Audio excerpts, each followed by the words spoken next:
Hello সবাইকে। তো আজকে আমি বানাতে চলেছি আলু কাবলি বাড়িতে। সচরাচর আমরা সবাই এটা বাইরে খেয়ে থাকি। ফুচকা, আলু কাবলি আমাদের প্রত্যেকেরই একটি প্রিয় চটপটে খাবার। বাট সেটা আমি আজকে বাড়িতে ট্রাই করব। তো চলো দেখি কেমন হয়। তো আলু কাবলিটা বানানোর জন্য কিন্তু প্রেসার কুকারে আমরা মটর কড়াই আর ছোলাটা সিদ্ধ করতে দিয়ে দিয়েছি। আর এখানে দেখো আলুগুলোকেও আগে থেকে সিদ্ধ করে নিতে হবে। তো আলুটা সিদ্ধ করে ভালো করে খোলাটা ছাড়িয়ে নিচ্ছে আমার মা। তো তারপর আলুগুলোকে কিন্তু ছোট ছোট করে কেটে নিতে হবে। আর এখানে দেখো আমরা আলু কাবলি বানানোর জন্য শসা, পেঁয়াজ আর কাঁচা লঙ্কা ছোট ছোট করে কুচি কুচি করে আগে থেকেই কেটে রেখেছি। আর একটা লেবু নিয়েছি, যেটা গন্ধরাজ লেবু, তোমরা যে কোনো লেবু নিতে পারো।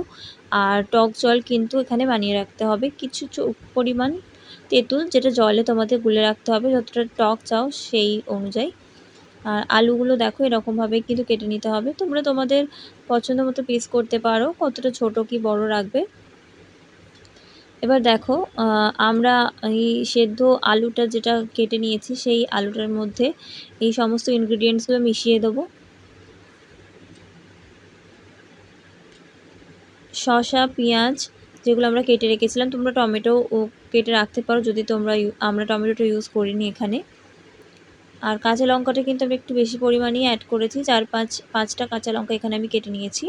তো তোমরা তোমাদের পরিমাণ মতো ব্যবহার করবে।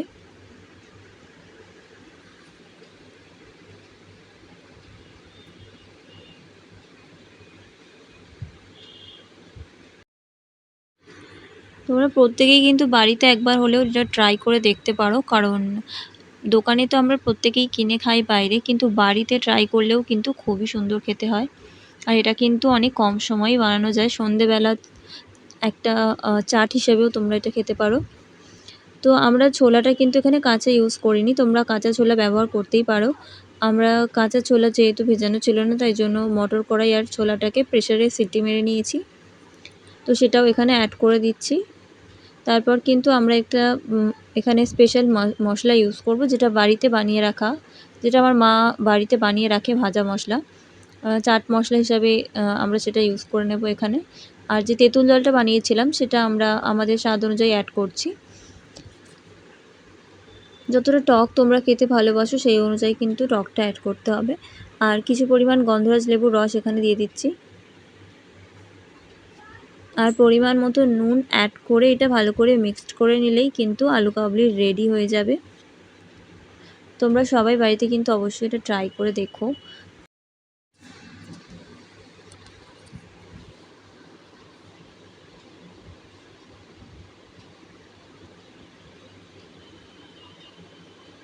সব কিছু কিন্তু তোমাদের খুব ভালো করে এটা মিক্সড করে নিতে হবে। মিক্সড করার উপরেই কিন্তু ডিপেন্ড করছে সব কিছু। আর দেখো এখানে পরিমাণ মতো নুনটাও অ্যাড করে নিচ্ছি।